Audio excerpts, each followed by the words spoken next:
नमस्ते दोस्तों, मैं अमित स्वागत करता हूं आपका परसेंटेज की पहली क्लास में। इस क्लास में बिल्कुल बेसिक से बिल्कुल ज़ीरो से पढ़ाऊंगा कि कैसे परसेंटेज निकाला जाता है, फ्रैक्शन में कन्वर्ट किया जाता है या फिर फ्रैक्शन को परसेंटेज में कैसे कन्वर्ट किया जाता है।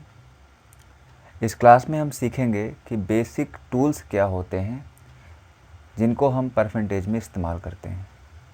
साथ ही साथ कुछ स्पेशल कॉन्सेप्ट हैं जिन्हें मैंने नाम दिया है AB कॉन्सेप्ट। मैं उन्हें सिखाऊंगा, जिन कॉन्सेप्ट की मदद से, इन AB कॉन्सेप्ट की मदद से आप देखेंगे कि प्रतिशत तो आप करेंगे ही करेंगे, साथ ही साथ इन्हीं AB कॉन्सेप्ट का इस्तेमाल मैं आपको दिखाऊंगा कि कैसे लाभ और हानि में भी कर लेते हैं। इसी AB कॉन्सेप्ट के ज़रिए ही मैं साधारण ब्याज और चक्रवृद्धि ब्याज, ये टॉपिक जो हैं उनके लिए भी मैं आपको कोई भी, खासकर चक्रवृद्धि ब्याज के लिए जनरली क्या होता है कि ये फार्मूला जो एक है A बराबर P into 1 plus R upon 100 की होल पावर N, इस फार्मूले से आपको मुक्ति दिला दूंगा। बस मेरे साथ बने रहिए और इस परसेंटेज की क्लास में आप AB कॉन्सेप्ट को आराम से सीख लीजिए।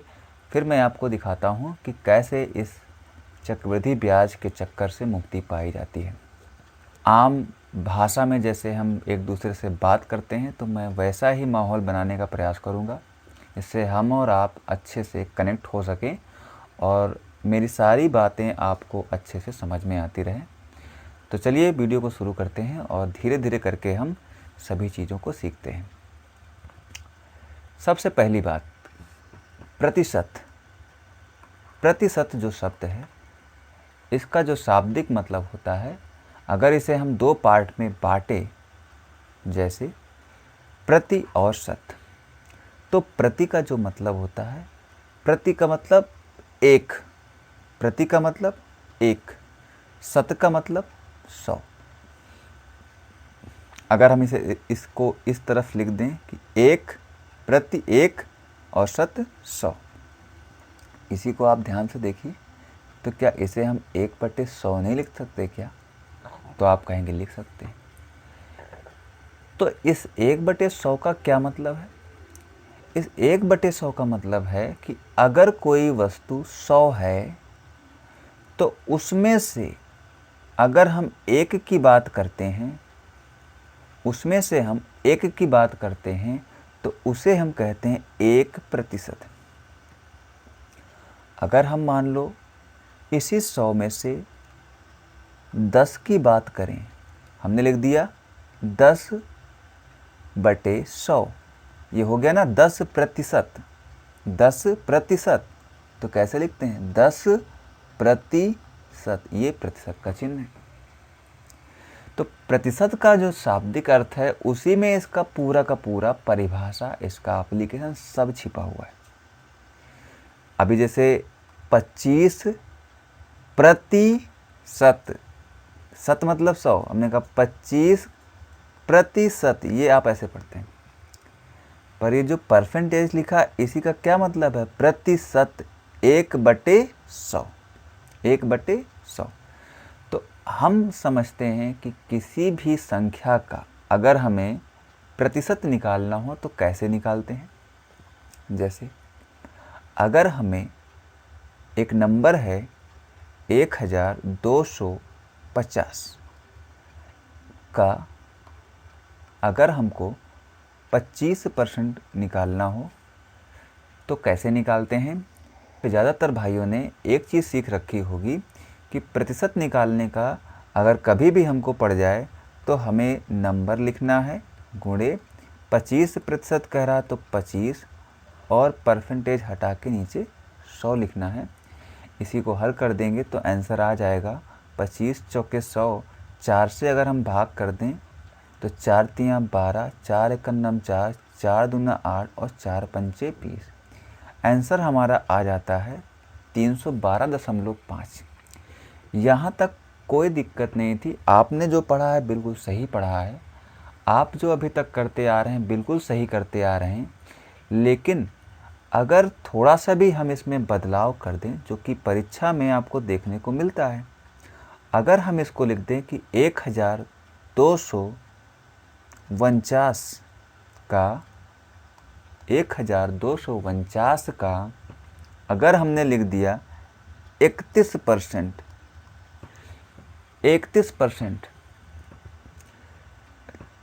तब भी आप क्या करने जाएंगे? तब भी आप करेंगे कि 1249 गुणे 31/100। देखिए, आपने जो अभी तक चीज़ें सीखी थी उसके ज़रिए वो सवाल बनाने आसान थे जो आसानी से कट जा रहे थे। लेकिन आपको क्या इसमें समस्या दिख रही है? क्यों ये कठिन होता जा रहा है? ये कठिन इस वजह से होता जा रहा है क्योंकि नंबर्स को हमने ऐसे बदल दिया जो आसानी से ना कट पाएँ। अगर नंबर हमने ऐसे बदल दिया जो आसानी से ना कट पाएँ, तो अब हमें क्या करना है? क्या अब हम इस तरीके से इसको सॉल्व करें क्या? अगर आप इस तरीके से सॉल्व करने जाते हैं तो आपका समय लगेगा, और समय का ही मेन मूल्य है। अगर परीक्षा में आप गणित को करने में, क्योंकि गणित ही एक ऐसा सब्जेक्ट है जिसमें सबसे ज़्यादा समय लगता है, मैक्सिमम टाइम लगता है। अगर 25 सवाल आप लगाते हैं तो आपको दिखेगा कि सबसे ज़्यादा जो समय खर्च होता है वो गणित के सवालों में होता है। तो हमें सीखना होता है कि हम ऐसे तरीके सीखें जिसमें समय कम लगे, आंसर प्रॉपर निकल के आए। तो मैं उन तरीक़ों को इस पूरी सीरीज़ में आपको सिखाने वाला हूँ ताकि आपका समय बचे, आप कम टाइम में सवाल को कर पाएँ और ज़्यादा से ज़्यादा सवाल कर पाएँ। ठीक है, तो हमें इस तरीके से अब इस सवाल को नहीं कर सकते। इस सवाल को करने का क्या तरीका होगा फिर? तो इस सवाल को करने का तरीका ये होना चाहिए कि पहले हम इस जो परसेंटेज लिखा है 31%, इसको 2 आसान भागों में बाँट ही लेते हैं। हमने कहा इसको क्या हम 30% और 1% नहीं लिख सकते क्या? तो आपने कहा हाँ लिख सकते हैं। हमने कहा भाई 31% किसका निकालना था? तो आपने बोला कि सर 1249 का निकालना था। हमने कहा ठीक है भाई, अगर 1249 का 31% निकालना है तो क्या हम ऐसा नहीं कर सकते कि 1249 का पहले 30% निकाल लें और फिर 1% निकाल लें और फिर दोनों को जोड़ दें? तो चलिए निकाल लेते हैं। देखिए, जब भी 30% निकालना है पहले 10% निकालेंगे। 10% के लिए हमेशा 0.1 अंक के बाद लगा दो, और 30 चाहिए तो हम 3 से गुणा कर देंगे, 3 से गुणा कर देंगे। तो 3 9 27, 2 4 3 12, 12 1 13, हासिल आ गए 1, 12 3 36, 36 1 37.1 अंक बाद लगा था, इसलिए हम 1 अंक बाद लगा लेंगे। अब हमें 1% लिखना है। किसी भी नंबर का 1% लिखने के लिए उसमें दाईं ओर से 2 अंक के बाद दशमलव लगा देना, 1% का मान आ जाएगा। तो 1% का मान हो गया 12.49। हमें 31 का मान चाहिए, तो हमने बताया है कि 30 हमें निकालना होगा, 1% निकालना होगा और दोनों को जोड़ना होगा। हमारे पास है 30% का मान 373.7। हमारे पास 1% का मान है 12.49। इन्हें अगर हम जोड़ दें तो 9 7 4 11, हासिल लग जाएंगे 1, 3 2 5 1 6 8 और 3। तो आप देख सकते हैं कि हमारे पास परसेंटेज आ चुका है और ये पॉइंट के बाद 2 अंकों तक आया है, बिल्कुल करेक्ट आया है। तो इस तरीके से हम परसेंटेज निकाल सकते हैं। यदि आप ये तरीका सीखना चाहते हैं तो इसी चैनल पे मैंने परसेंटेज कैलकुलेट करने का जो वीडियो है वो डाल दिया है पहले से ही, आप जाके सीख सकते हैं। ठीक है, तो अगर हमको परसेंटेज निकालना हमने आपको बता दिया। अब आई अगली बारी कि परसेंटेज निकालने का एक तरीका और होता है। पहला तरीका हमने कहा कि आपको, जैसे एक नंबर हमने ले लिया 1200, इसका हमें 20% निकालना है तो गुणा 20/100 कर लेंगे। तो ये हमारा पहला तरीका है परसेंटेज कैलकुलेट करने का। दूसरा तरीका है कि हम कोई भी नंबर है, जैसे 1229 का 47% लिखना है, तो दूसरा तरीका में हमने बात किया कि हम परसेंटेज को ही दो आसान पार्ट में डिवाइड कर लेंगे। जैसे देखिए यहाँ पर 47 लिखा है, 47 को दो पार्ट में बांटेंगे तो वो दो पार्ट हो सकते हैं। एक तो हो सकता है कि 40% प्लस 7%, या फिर आप कर सकते हैं कि 50% माइनस 3%। तो जिस तरीके से हल करने पे हमको समय कम लगेगा, हम उस तरीके से परसेंटेज निकाल लेंगे। तीसरा तरीका जो होता है परसेंटेज कैलकुलेट करने का, वो होता है रेशियो का तरीका। रेशियो का तरीका, या फिर आप ऐसे कह सकते हैं कि फ्रैक्शन मान के जरिए। जैसे 1200 का अगर हमें 20% निकालना है, तो हम एक काम करते हैं, हम 1200 का 20% के लिए हम 20% का फ्रैक्शन मान लिख देते हैं। अभी थोड़ी देर में हम आपको फ्रैक्शन मान भी समझा देंगे कैसे लिखते हैं। तो 20% का जो फ्रैक्शन मान होता है वो 1/5 होता है। 5 से अगर आप इसको काट देंगे तो आ जाएगा 5 दूना 10, 5 चौके 20 और 0, 240 आ जाता है। तो कुल मिला के 3 तरीके बेसिक होते हैं जिनसे हम परसेंटेज निकालते हैं। अब ये डिपेंड करता है कि क्वेश्चन कैसा है, नंबर्स कैसे हैं। अगर नंबर आसान है तो आप इनटू परसेंटेज बटे 100 कर सकते हैं। यदि आपको नंबर ऐसे मिल जाए, परसेंटेज ऐसे मिल जाए कि उसको गुणा करके बटे 100 करके निकालना कठिन लगे, तो आप इस तरीके पे चले जा सकते हैं।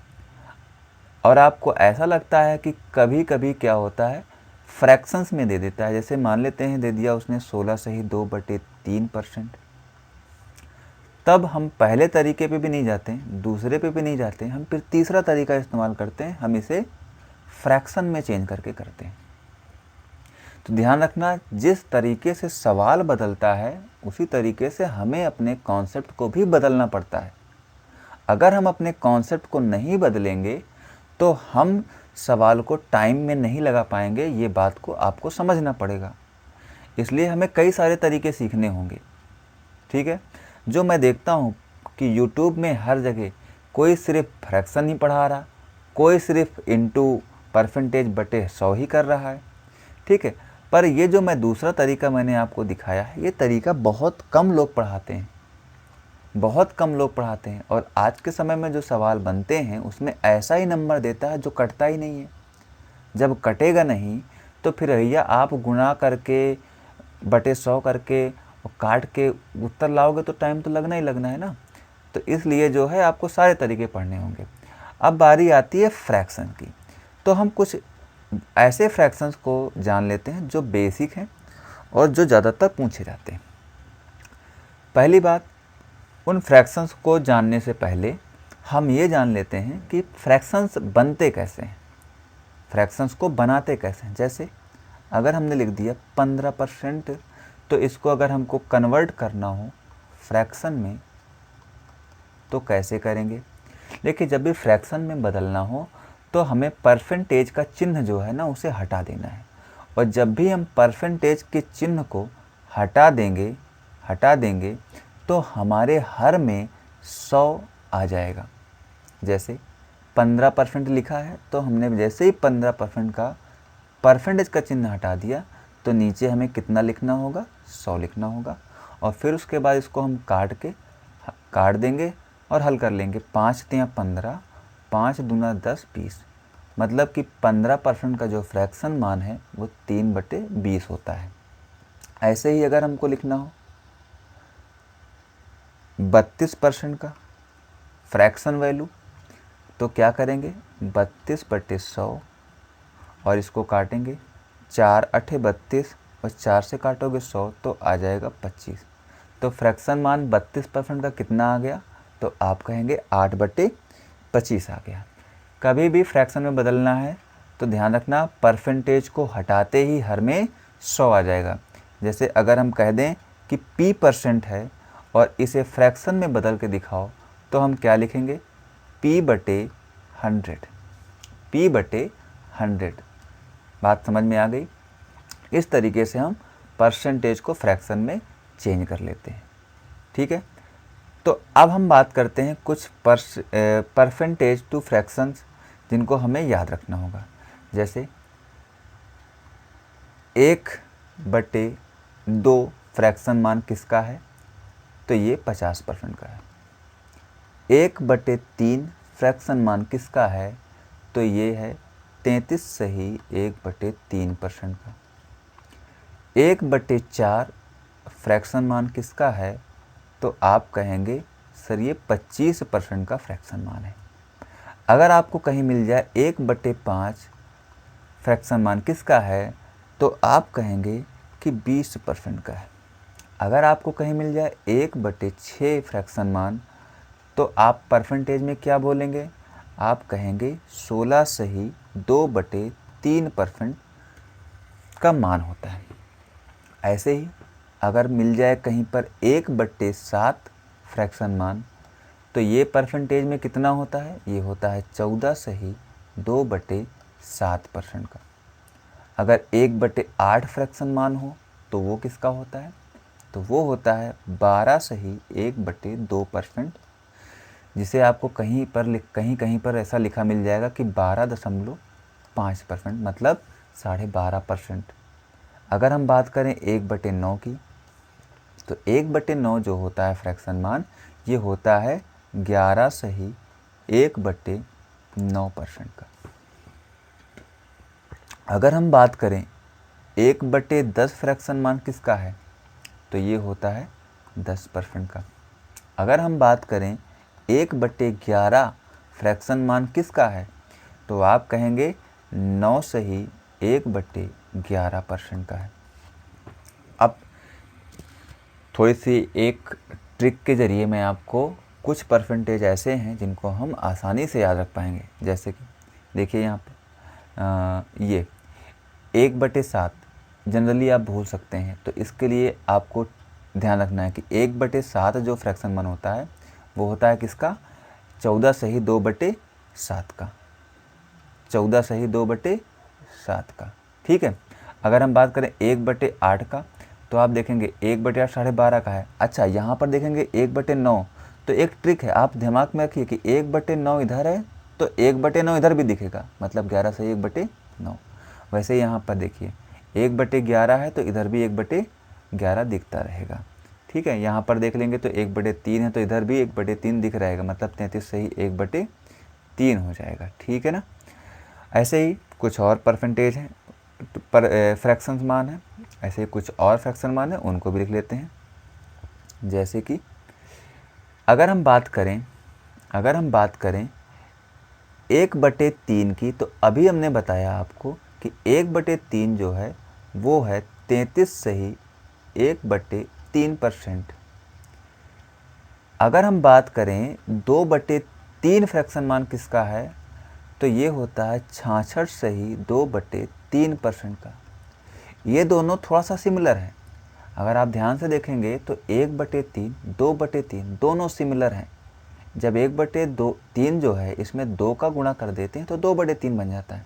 ठीक है, वैसे ही अगर हम कहें कि 1/5 जो है ये किसका फ्रैक्शन मान है? तो अभी पीछे हमने बताया आपको कि 20% का है। लेकिन अगर हम कह दें कि 2/5 किसका फ्रैक्शन मान है, 2/5 किसका है? तो 2/5 जो फ्रैक्शन मान है ये है 40% का। अगर 3/5 कह दिया जाए तो ये है 60% का। 4/5 कह दिया जाए तो 4/5 किसका है? 80% का है। ठीक है ना? और देखिए 1/4 अगर कहा जाए तो ये होता है 25%। 3/4 अगर आपको मिल जाए तो ये होता है 75%। ठीक, ये जो परसेंटेज ऑफ फ्रैक्शन मैं लिख रहा हूँ ये ज़्यादा परीक्षा में पूछे जाने वाले हैं। इससे ज़्यादा फ्रैक्शंस की आवश्यकता होती नहीं है, बस आप इतना कर लेंगे बहुत है, इसके अलावा कुछ सीखने की ज़रूरत नहीं है। 1/6 की बात करें तो ये होता है 16 सही 2/6 3%। वहीं अगर हम बात करें 1/8 की, तो ये होता है 12(1/2%। या फिर आप कह सकते हैं, अभी हमने थोड़ी देर पहले बता दिया कि 12.5% भी इसी को कहते हैं। लेकिन अगर हम कह दें 3/8 कितने का है, तो ये होता है 37(1/2%, जिन्हें हम लिख सकते हैं 37.5%। 37.5%। तो ये कुछ इम्पोर्टेंट फ्रैक्शन मान हैं जिन्हें आपको याद होना चाहिए, ताकि स्पीड हमारी बन सके और हम सवाल को देखकर आसानी से जल्दी फ्रैक्शन मान के ज़रिए कर सकें, फ्रैक्शन मान वहाँ पर निकालना ना पड़े, टाइम हमारा बच जाए। बढ़ेंगे आगे। अगला है कि फ्रैक्शन टू परसेंटेज कन्वर्जन, मतलब कि जो हमारा भिन्न है, भिन्न ही बोलते हैं फ्रैक्शन को, भिन्न को प्रतिशत में कैसे बदला जाए, भिन्न को प्रतिशत में कैसे बदला जाए। तो जैसे मान लेते हैं कोई भिन्न हमारे पास है 3/5। इस 3/5 को अगर हमको परसेंटेज में बदलना है, तो ध्यान रखिए जब भी परसेंटेज में बदलना होता है तो हमें भिन्न को, जो भी भिन्न रहे उसमें गुणा 100 करना होता है। उसमें गुणा कितने का करेंगे? 100 का गुणा करेंगे। तो अगर हमें 3/5 को भिन्न परसेंटेज में बदलना है तो इसमें गुणा कर देंगे 100 का और हल कर देंगे, हमारा परसेंटेज आ जाएगा। 5 से काट दो, 5 दूना 10 20 और 20 3 60, तो कितना परसेंट आ गया? 60% आएगा। मान लेते कहीं पर लिखा है कि भैया ये बता दो कि जो ये 4 लिखा है ये परसेंटेज में कितना होगा। इस 4 को चेंज करना है, इस 4 को चेंज करना है परसेंटेज में। तो कई सारे लोग क्या होते हैं, कहते हैं चेंज नहीं होगा, जबकि चेंज हो सकता है। अगर आप ध्यान से समझे तो 4 जो है इसे हम 4/1 लिख सकते हैं ना, ये फ्रैक्शन ही तो है। और फ्रैक्शन को परसेंटेज में बदलने के लिए हमें 100 का गुणा करना होता है, मतलब ये कि ये 400% मान हो जाएगा। जब भी फ्रैक्शन को जब भी फ्रैक्शन को परसेंटेज में बदलना हो तो बस इतना ध्यान रखना कि 100 का गुणा कर देते हैं फ्रैक्शन में, तो फ्रैक्शन जो है ना परसेंटेज में बदल जाता है। ठीक, आगे बढ़ते हैं। अब देखिए क्या है कि कुछ बेसिक कॉन्सेप्ट हैं जिन्हें हमें समझ के रखना है, और उसके हमने क्वेश्चंस कुछ ले लिए हैं जिससे कि आपको समझने में काफ़ी आसानी हो जाए। बेसिक कॉन्सेप्ट क्या? जैसे देखिए, जैसे हमने कह दिया कि एक स्कूल है, एक स्कूल है। अब क्योंकि स्कूल है तो स्कूल में 2 होंगे, एक तो भाई कुछ बॉय होंगे, लड़के होंगे, और कुछ लड़कियां होंगी। कुछ बॉय होंगे और कुछ गर्ल होंगी, लड़कियां होंगी। लड़के और लड़की 2 ही होंगे। अगर हम बात करें कि जो स्कूल है उसमें लड़का और लड़की मिलाकर कितने परसेंट लोग हैं, तो जो टोटल परसेंट की जब भी बात की जाती है, जब भी टोटल परसेंट की बात की जाती है तो हम टोटल मानते हैं 100% को।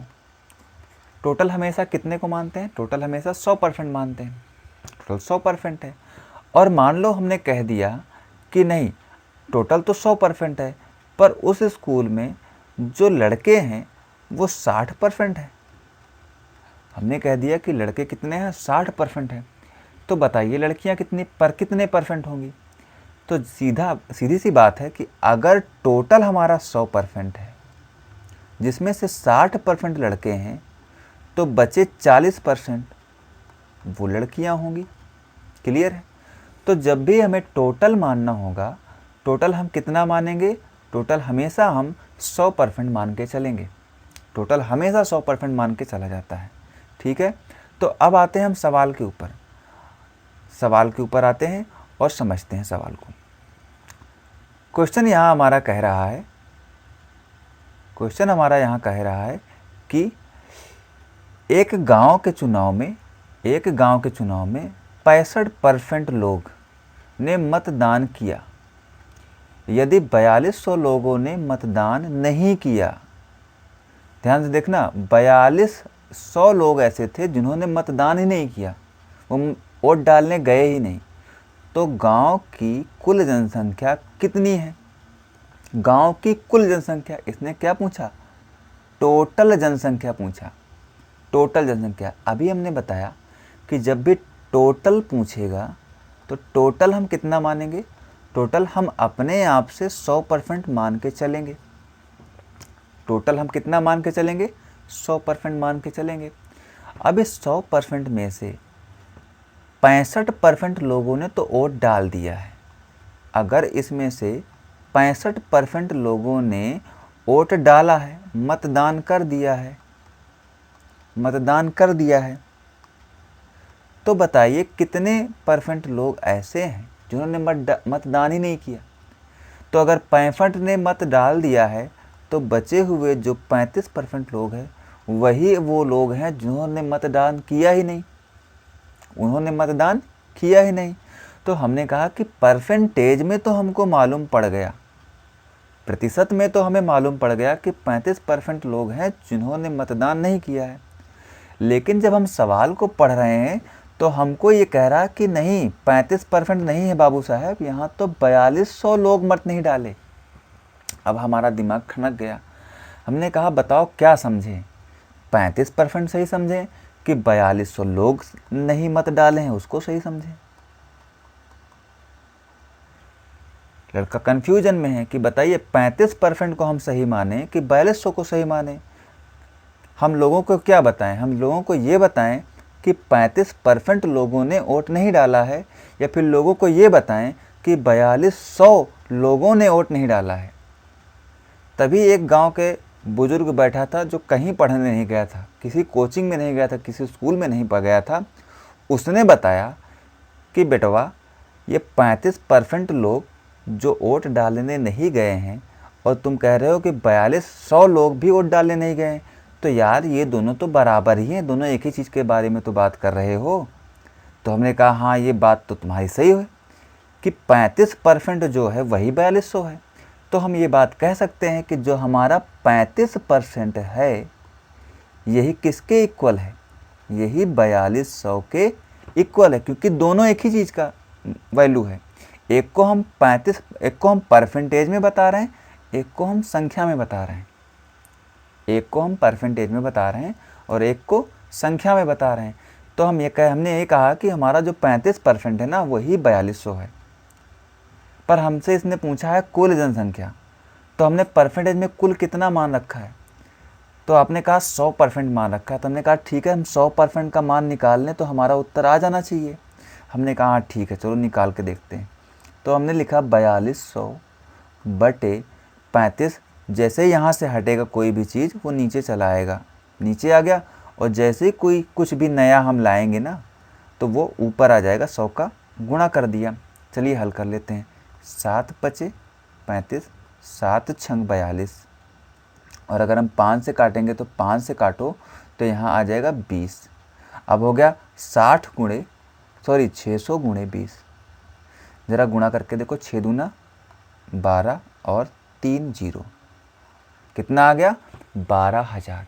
क्या ऑप्शन में है? तो हाँ बिल्कुल है। ऑप्शन नंबर बी देखिए आप 1200 लिखा हुआ है। ऑप्शन नंबर बी 1200 लिखा हुआ है। ये बेसिक सवाल है, एकदम आराम से समझते हुए चलेंगे।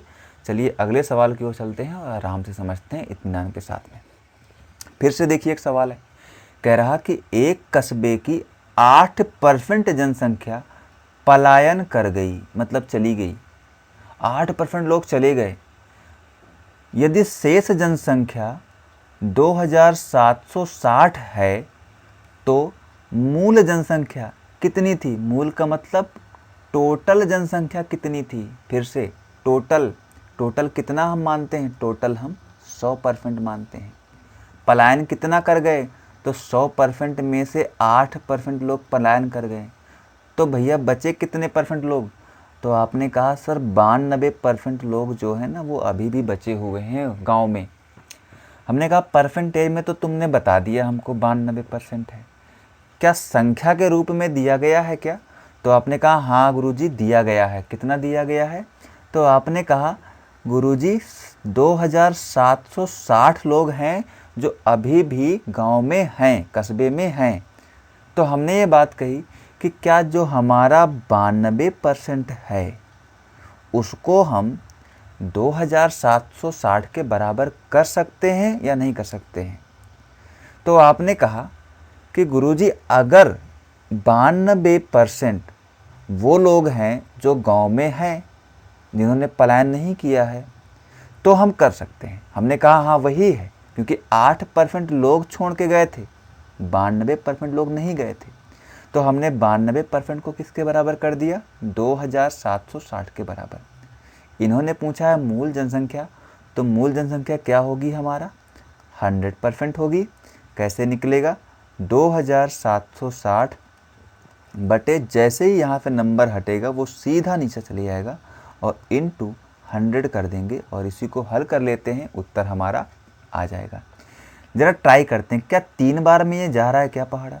देखिए 3 दूना 6, बिल्कुल 6 मिल गया, 9 त्रिक 27 बिल्कुल चला गया, मतलब कि 3 बार में पूरा कटता हुआ दिख रहा है।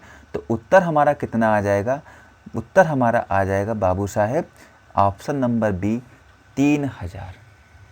उम्मीद है एकदम आराम से इत्मीनान से आपको समझ में आ रहा होगा।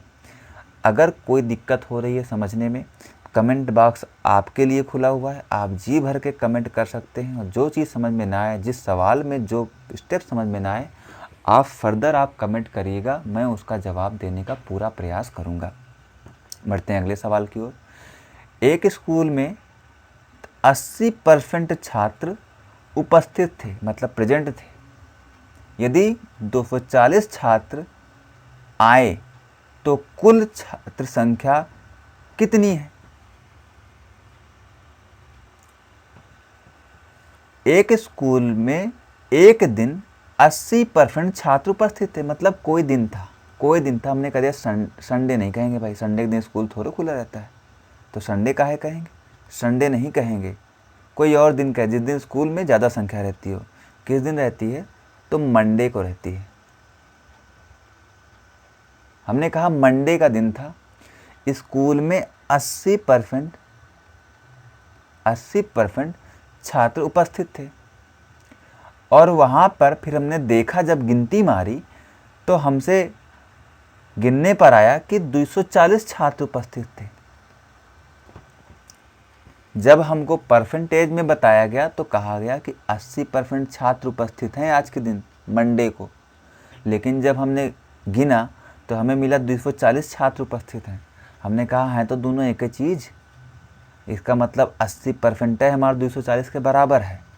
तो अगर 80% हमारा 240 के बराबर है तो कुल छात्र संख्या पूछ रहा है, तो टोटल कितना हम लेके चलते हैं, टोटल तो 100% लेके चलते हैं। तो 100% कितना हो जाएगा, 240 बटे 80 गुणा में 100। हल कर देते हैं, 0 से 0 काट दो और 8 तिरिक 24, उत्तर हमारा कितना आ जाएगा, 300 आ जाएगा। बिल्कुल आसान सवाल, बेसिक सवाल से लेकर चल रहे हैं। ऐसे ही आगे चलते चलते हम सवाल के जो स्तर हैं उसको बढ़ाते रहेंगे और आराम से पूरा का पूरा परसेंटेज एक बार में ही समझा देंगे। अगला सवाल है, एक सर्वे में 40% लोग, अब थोड़ा तेज़ चलेंगे, ठीक है। एक सवाल में पहले हम सीखेंगे, दूसरे में कुछ स्टेप को और कम करेंगे और तेज़ी लाएंगे, तीसरे में और तेज़ी लाएंगे, है ना, ऐसे करते हुए चलेंगे। एक सर्वे में 40% लोगों ने कॉफ़ी के बजाय चाय पसंद की। भैया 40% लोग क्या पसंद किए हैं, चाय पसंद किए हैं। यदि 60 लोगों ने कॉफ़ी पसंद की है तो कुल कितने लोगों का सर्वे किया गया। हमने कहा भैया कुल 100% लोगों का आपने सर्वे किया है, जिसमें से 2 तरह की चीज़ें पसंद की जा रही हैं। एक तो भैया चाय पसंद की जा रही है जो हमको भी पसंद है, और दूसरी कॉफ़ी पसंद की जा रही है जो हमको मिलती कम है। तो चाय हमको पसंद है, और किसने कहा है कि एक सर्वे में 40% लोगों ने कॉफ़ी के बजाय चाय पसंद किया है, मतलब 40% लोग चाय पीने वाले हैं। तो बचे हुए 60% लोग क्या पीने वाले होंगे, कॉफ़ी पीने वाले होंगे। सवाल में बताया है कि 600 लोगों ने कॉफ़ी पसंद की है। कॉफ़ी कितने लोगों ने पसंद की है, 600 लोगों ने। हमने कहा 60% ही 600 के बराबर है। अगर 60% हमारा 600 के बराबर है तो क्या हम रीजनिंग लगा के ये नहीं कह सकते कि यार जब 60 600 है तो 40 400 होगा? बोलो होगा कि नहीं होगा? तो टोटल कितना होगा? आप कहेंगे 400 और प्लस 600 मिला के हो गए 1000। तो कुल सर्वे कितने लोगों का हुआ है? 1000 लोगों का हुआ है। ठीक है ना? चलिए आगे बढ़ते हैं। अगला सवाल बिल्कुल बेसिक सा कह रहा, a का 26% बराबर है 832, तो a के 31% का मान बताओ। बहुत बेहतरीन सवाल, एकदम आसानी से लगाते हैं। इसने कहा a का 26% कितना है, तो इन्होंने कह दिया 832 है। कितना है? 832 है। इन्होंने पूछा क्या है? इन्होंने पूछा है कि a का 31% क्या होगा। हमने अभी बताया कि जब भी कोई भी नंबर के स्थान पे कोई नंबर लेके आएंगे तो जिसको हटाना पड़ेगा वो नीचे चला जाएगा। हमने कहा 832 तो नहीं हट रहा ना, हमने 31 किसकी जगह लेकर आए हैं? तो आपने कहा 26 के जगह आपने लिखा है। तो हमने कहा कि अगर 26 के जगह लिखा है तो 26 को हटाया होगा, तो जिसको हटाएंगे वो कहाँ जाएगा? वो नीचे चला जाएगा। और जो नया लेके आए हो वो कहाँ लिखेंगे? वो ऊपर लिखेंगे। इसी को हल कर देते हैं। 13 से काट दें, 13 दूना 26, 13 पचे 65, 13 छंग 78, 13 छंग 78 और 13 चौके 52। फिर 2 से काटोगे तो 32 आ जाएगा। आ गया 32 गुणे 31।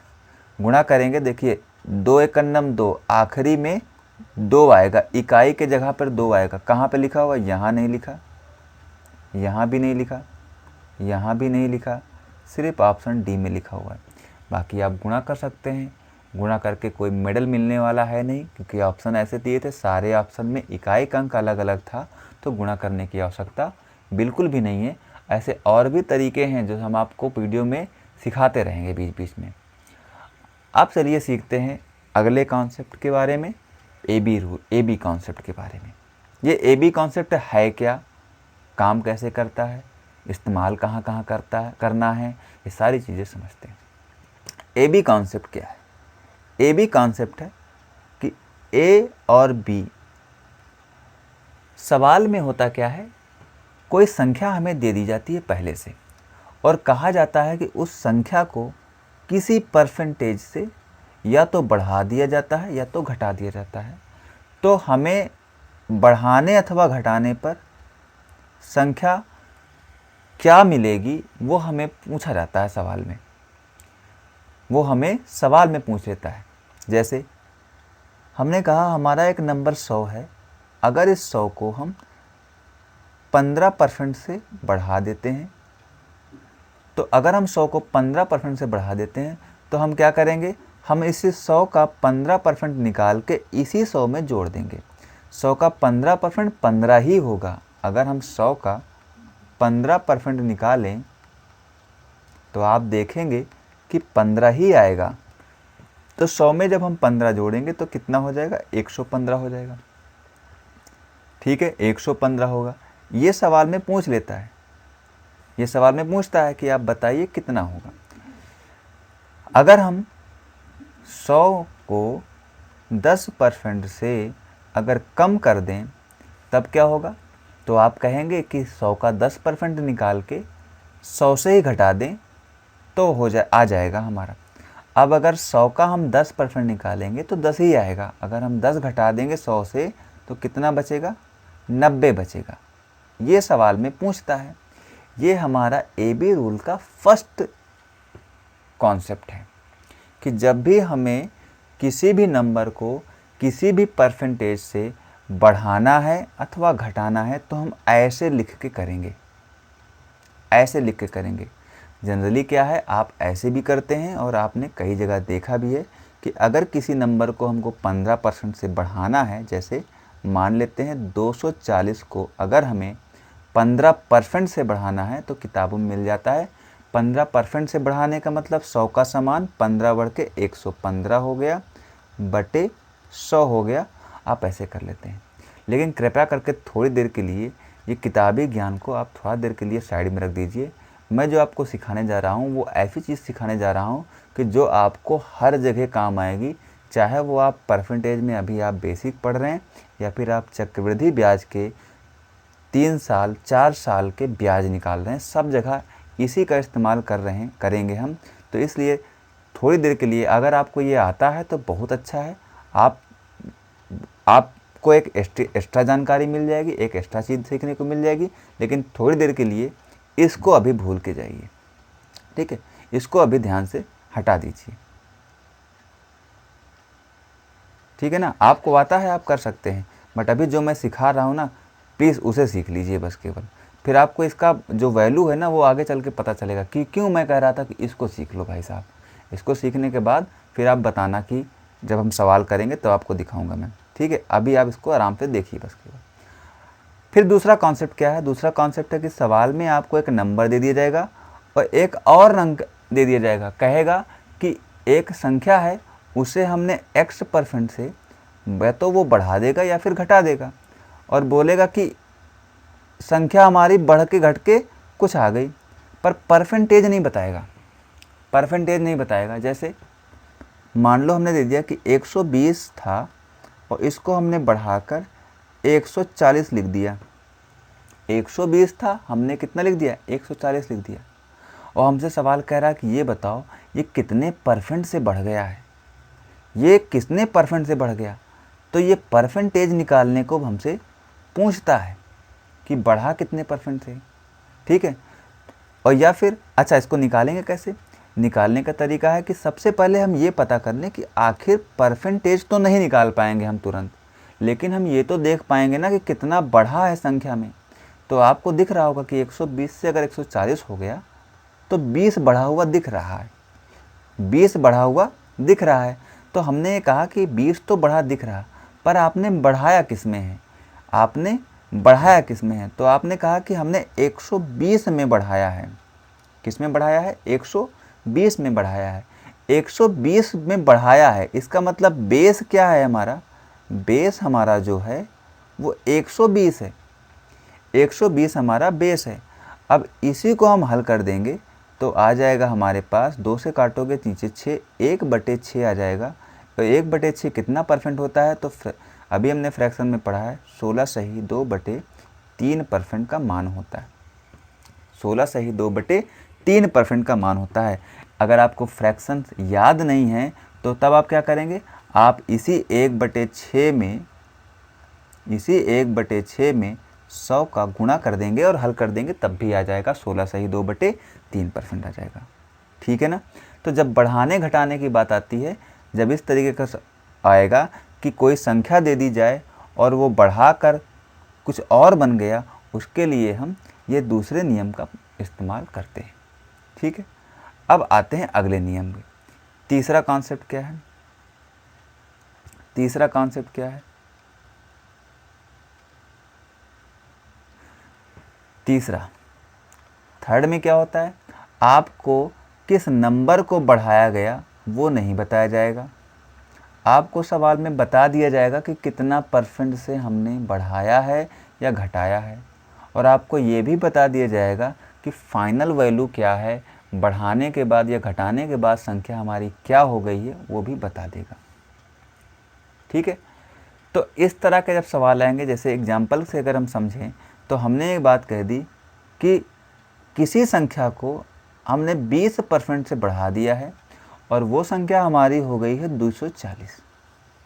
हमने कहा किसी नंबर को हमने 20% से बढ़ा दिया और वो नंबर हो गया कितना? 240।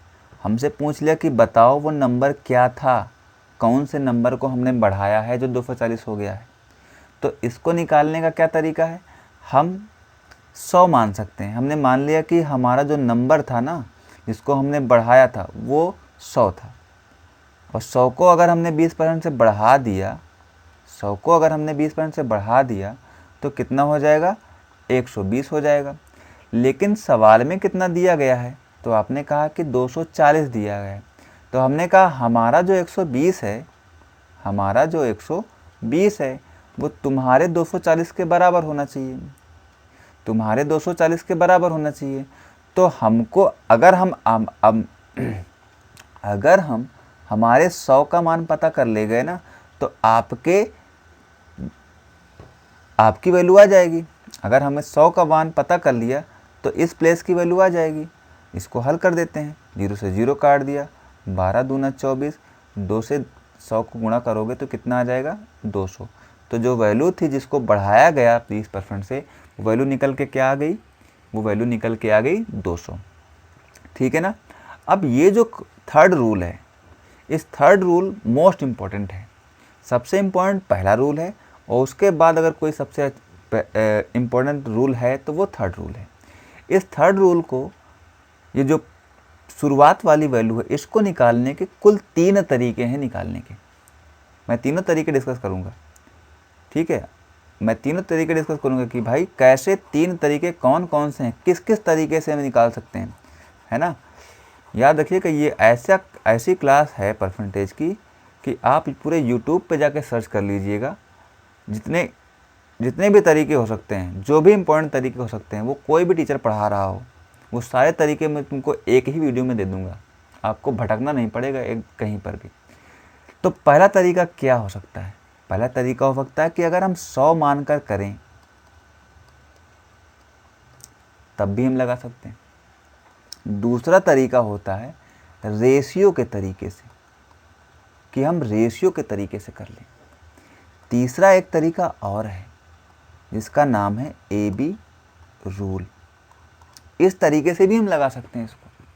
तो धीरे धीरे करके हम दोनों तरीकों को जरा समझते हैं कि आखिर 100 मान के तो हमने बता दिया, अभी बच गया हमारा रेशियो और बच गया हमारा AB रूल। ज़रा आते हैं अब हम इस दोनों ही रूल पे।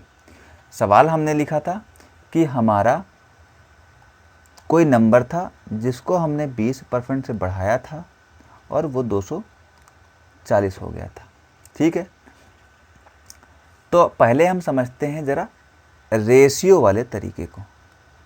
रेशियो वाले तरीके में हम क्या करते हैं, सबसे पहले जो परसेंटेज होता है उसको हम रेशियो में बदल लेते हैं।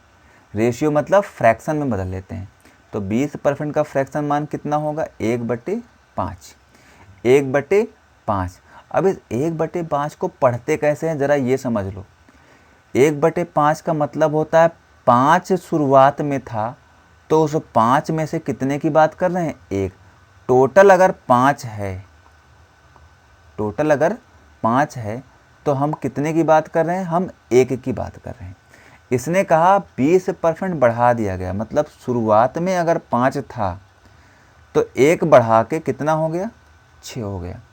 शुरुआत में अगर 5 था तो 1 जो है बढ़ाकर, ये जो ऊपर लिखा है इसी को बढ़ाकर कितना हो गया, 6 हो गया। ठीक है, तो इसमें हमने कहा कि 6 हो गया, पर सवाल में कितना हुआ है, सवाल में हुआ है 240। तो हमने कहा जो हमारा 6 है वो 240 के बराबर है, तो हमारा 5 कितने के बराबर होगा। तो 6 को कितने से गुणा करें कि 240 हो जाए, तो कितने से करना पड़ेगा, 6 चौको 24, मतलब कि 40 से गुणा करना पड़ेगा। तो अगर हम 5 में भी 40 का गुणा कर देंगे तो 5 चौके 20, हमारा आंसर आ जाएगा। तो ये है रेशियो का तरीका। अब बारी आती है AB रूल का।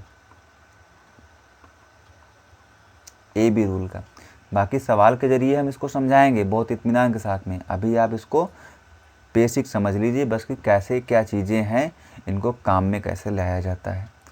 20% की वृद्धि किया गया है और संख्या हमारी हो चुकी है 240। बढ़ाया हमने, यहाँ पे कोई नंबर था इस जगह पर, और उस नंबर को जब हमने बढ़ा दिया है 20% से तो वो 240 हो गया है। अगर हमें कोई ऐसा कन्वर्जन मालूम पड़ जाए कि जो हम 240 के साथ कर दें तो ये आ जाए, तो काम हमारा एकदम बन जाएगा, फाइनल हो जाएगा। तो वो कन्वर्जन निकालने का तरीका होता है AB रूल के ज़रिए। कैसे काम करता है AB रूल, पहले परसेंटेज को फ्रैक्शन में कन्वर्ट करते हैं। कितना लिखेंगे, 1/5, प्लस है प्लस लिख दिया। अब इस 1/5 को जब हम AB रूल लगाएंगे इस पर, तो सबसे पहली बात, कोई भी नंबर को अगर हमने बढ़ा दिया है तो बढ़े हुए नंबर से अगर हमको वापस पुराना नंबर लेके आना है तो इस बढ़े हुए नंबर से घटाना पड़ेगा। ध्यान रखना, क्या करना पड़ेगा? घटाना पड़ेगा। या आप ऐसे भी समझ सकते हो, अगर ऊपर प्लस रहेगा तो नीचे माइनस लिखेंगे, ऊपर माइनस रहेगा तो नीचे प्लस लिखेंगे। उसके बाद फ्रैक्शन में जो भिन्न है उसमें जो भी संख्या ऊपर लिखी रहेगी उसको ज्यों का त्यों उतार लेंगे, कोई परिवर्तन नहीं करेंगे। जैसे लिखा है, जो लिखा है उसको वैसे उतार लेना है। फिर क्या करना है? उसके बाद हर में नंबर लिखने के पहले यहाँ देख लेना, अगर प्लस लगा है तो दोनों को जोड़ के लिख देना। 1 और 5 को जोड़ दिया, कितना आ गया? 6, और वो उठा के लिख देना नीचे। ठीक, फिर से समझ लो, ऊपर वाले को बदलना नहीं, नीचे वाले में अगर प्लस लिखा है तो दोनों को जोड़ के लिख देना है। अब 1/6 निकाल कर किसका? 240 का, और 240 से घटा देंगे तो ये आ जाएगा। हमने कहा निकाल लेते हैं। 240 का अगर 1/6 करोगे तो 6 चौके 24, 40 आ जाएगा। और अगर हम 240 से 40 घटा देंगे तो संख्या हमारी कितनी आ जाएगी? 200 आ जाएगी, और ये हमारा मान निकल आएगा ए का। समझ गए बात को?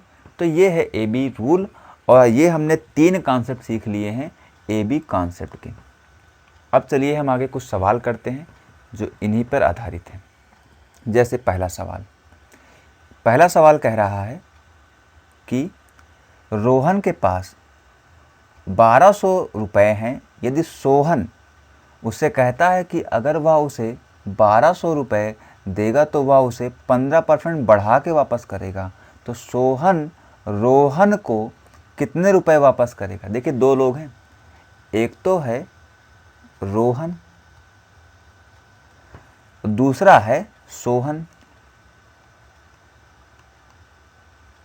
ये सोहन जो है ना, ये रोहन से कहता है अगर तुम हमको 1200 रुपये दे दो, 1200 रुपये तुम हमको दे दो, तो हमारे पास एक ऐसा तरीका है कि हम 15% उसको बढ़ाकर तुमको वापस दे देंगे। आ रही बात समझ में? तो इसने पूछा है कि जो सोहन है उसने रोहन को कितना रुपया वापस किया है, ये बताना है। तो हमने ये बात कही कि 1200 रुपया था हमारे सोहन के पास, है ना, और इन्होंने दे दिया है सोहन को। अब सोहन को 15% बढ़ा के वापस करना पड़ेगा। कितना परसेंट बढ़ा के? 15% बढ़ा के वापस करना पड़ेगा। तो हम 15% अगर 1200 को बढ़ा दें तो आंसर आ जाएगा। पहला रूल लग रहा है इसमें। तो हमने कहा इसको 15% निकालते हैं 1200 का। 1200 का 15% कैसे निकलेगा? 10% दिख रहा 120 है, और 5% दिख रहा 60 है, तो मिला के हो गया 180। 180 अगर हम इसमें बढ़ा देंगे 1200 में तो हो जाएगा कितना हमारा? 1380, और यही इस सवाल का उत्तर होगा। ठीक है ना, यही इस सवाल का उत्तर होगा। बढ़े अगले सवाल में।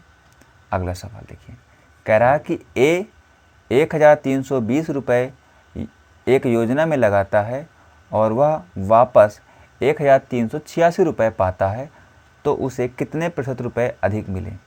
कह रहा है कि उसने ए जो था ना, उसने 1320 रुपया लगा दिया कहीं पर, और वापस में उसको कितना मिला? 1386 रुपया मिल गया।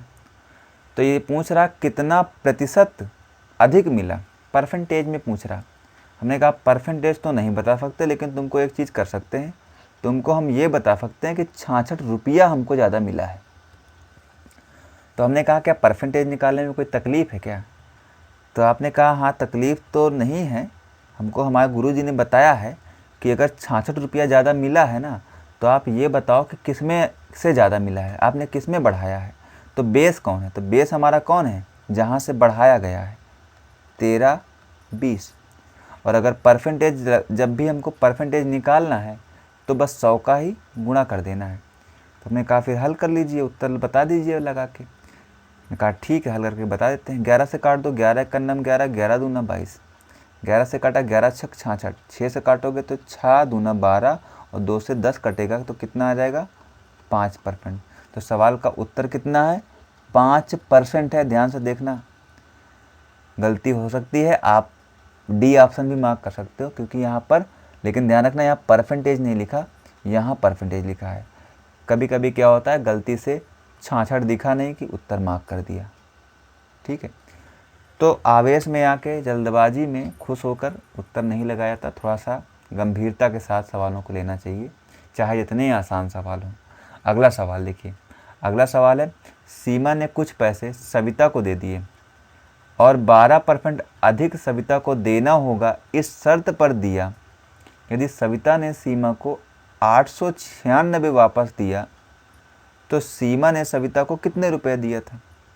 देखिए सीमा थी ना, सीमा थी, सीमा ने पैसा दे दिया सविता को और ये कहा कि 12% ज़्यादा लेंगे हमको तुमसे 12% ज़्यादा चाहिए।